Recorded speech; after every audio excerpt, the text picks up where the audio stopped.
नमस्कार दोस्तों, स्वागत है आप लोगों का। उम्मीद है कि आप लोग बहुत अच्छे होंगे, आपकी तैयारी बहुत अच्छी चल रही होगी। आज वही दिन है जिसका हम बहुत लंबे समय से इंतजार करते हैं। जैसे 2026 के जो बच्चे हैं उन्होंने 2025 के प्रीलिम्स के बाद से इस दिन का इंतजार किया होगा।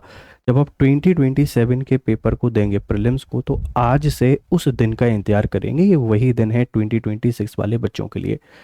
पेपर आपने देखा होगा, और पेपर जिस तरीके से आया है, आप उस पेपर को बहुत सरल नहीं कह सकते हैं, बहुत कठिन नहीं कह सकते हैं। मतलब वो दोनों वर्ग शायद पेपर को बेहतर तरीके से नहीं समझ पाए हैं।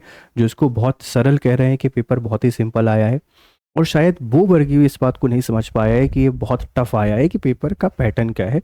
एमपीपीएससी ने बहुत सारे मिथ को इस बार तोड़ा है। सिर्फ एमपी ही सुप्राइम रहेगी ऐसा बिल्कुल नहीं है। एमपी से जो ट्राइब को बहुत हम रिस्पेक्ट देते थे सिर्फ वही रहेंगे ऐसा नहीं है। आईसीटी जो बहुत टफ आता था ऐसा नहीं, सिंपल भी आ सकता है। इकोनॉमी जिसको हम रिकॉग्नाइज नहीं करते थे वो अब बता रही है कि क्या। और most important thing current affairs, जिसकी एमपीपीएससी वाला बच्चा बिल्कुल भी रिस्पेक्ट नहीं कर रहा था, वो इतना डीप और इतना ऐसा आ गया है ना, वर्सेटाइल, कि आप लोगों को थोड़ा सा सोचना पड़ेगा। पर एक बात फिर आपको बताता हूँ। पेपर जिनका बहुत अच्छा गया है, congratulations to all of you. जिनका थोड़ा सा डाउट में है, परेशान मत होइए, आपने भी बहुत मेहनत की है तब जाकर आप यहाँ पर पहुँचे हैं। और जिनका एक्सपीरियंस थोड़ा सा सही नहीं रहा है, आप लोगों ने टेंशन नहीं लेनी है। ये एक सीख है, और इसके बाद हम और आगे जाएंगे, बेहतर तरीके से तैयारी करेंगे और सब कुछ बहुत अच्छा करेंगे। अब हम आपसे बात करते हैं कि 2026 में क्या सेफ और साइड हो सकती है, कहाँ पे जाके हम सिलेक्शन के बारे में सोच सकते हैं। एक बात ध्यान रखिए, जब भी हम कट ऑफ के बारे में बात करते हैं तो कट ऑफ को लेके बहुत सारी बातें ऐसी होती हैं जिनको आपको ध्यान रखना है। जैसे स्पेशली 2026 का जो कट ऑफ है, इसको लेकर बहुत सारे लोग अनुमान लगा रहे हैं कि कट ऑफ 80 चला जाएगा, कुछ लोग कह रहे हैं कट ऑफ 75 चला जाएगा। लेकिन कट ऑफ के अपने अपने मायने हैं, ये पूर्व अनुमान है, हम सब लगाते हैं। किसी का सही हो सकता है, किसी का गलत हो सकता है, लेकिन फिर भी एक सेफर साइड की बात करें तो बेटा कुछ बातों को ध्यान रखिए। देखिए, सबसे बड़ा जो बैरियर इस बार है वह है नेगेटिव मार्किंग है। जैसे हर बार एमपीपीएससी का कट ऑफ थोड़ा ज़्यादा चला जाता था, उसके पीछे रीजन क्या था? हमारे पास फ्रीडम था कि हम किसी भी क्वेश्चन को मतलब सारे के सारे लगा के आने। अपना लग थोड़ा ठीक निकल गया, 4-5 ज़्यादा सही लग गए तो अपनी बल्ले बल्ले, जिसके नहीं लग पाए वो थोड़ा सा परेशान हो गया, भाई ये पढ़ने वाला व्यक्ति नहीं है, पहली चीज़। दूसरा, इस बार जो पेपर है, एग्ज़ाम है, आपको देखने में सिंपल लग सकता है लेकिन सिंपल बिल्कुल भी नहीं था। ये एक मॉडरेट पेपर था। मॉडरेट मतलब आप कह सकते हैं कि एक अच्छा पेपर था जिसने आपको सोचने पर मजबूर किया है। इसकी क्वालिटी काफ़ी बेहतर थी, ये बात आपने एक्सेप्ट करना पड़ेगा। ये भी एक इंपॉर्टेंट रोल प्ले करेगा।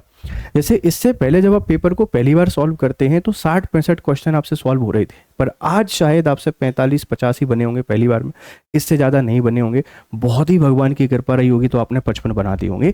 ये बात भी कट ऑफ को डिसाइड करने में बहुत इंपॉर्टेंट रोल प्ले करेगी।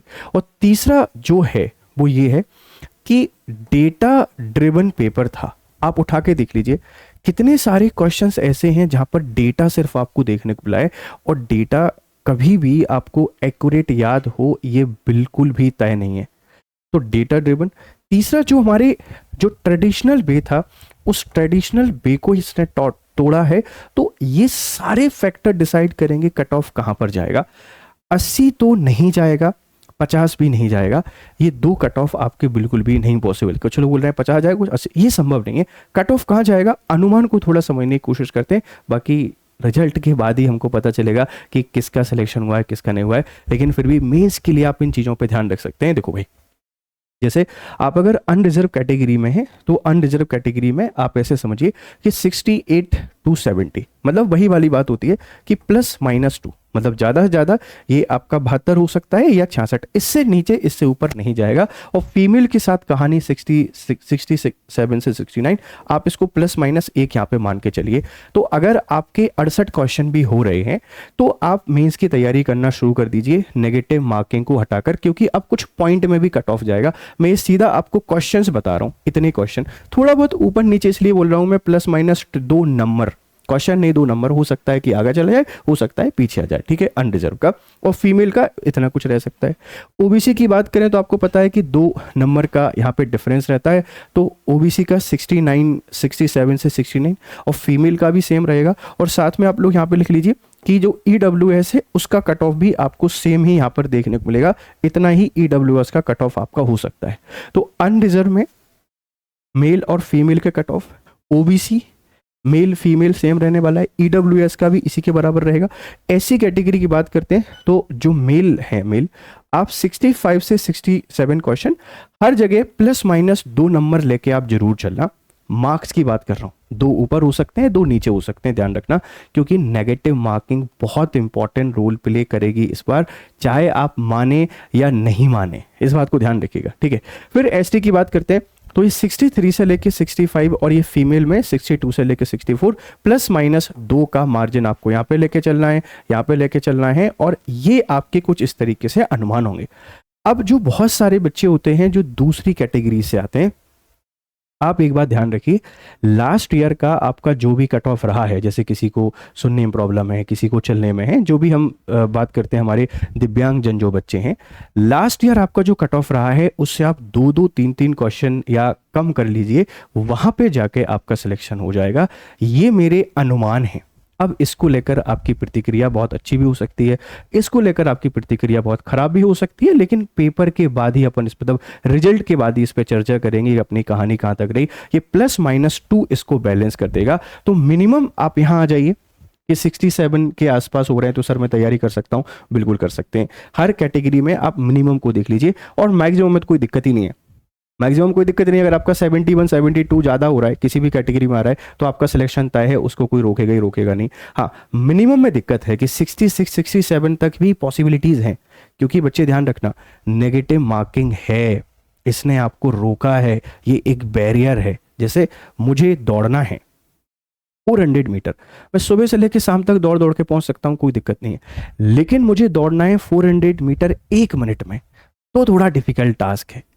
पेपर एग्जाम हॉल में पेपर को सॉल्व करना एक बहुत ही थ्रिलिंग स्टोरी है, एक बहुत ही शानदार लव स्टोरी आप इसको कह सकते हैं, कि वहां आते हुए भी चीजें गलत होती हैं। ऐसे ढेर सारे फैक्टर को ध्यान में रख के आपका कट ऑफ तैयार होता है, और मुझे पूरी उम्मीद है कि आप में से बहुत सारे बच्चे इस कट ऑफ को क्लियर करेंगे और आगे जाएंगे और इस साल अपने सपनों को पूरा करेंगे। आपको क्या लगता है, आपका स्कोर क्या हुआ है, हमको कमेंट बॉक्स में यहाँ पे जरूर बताइएगा।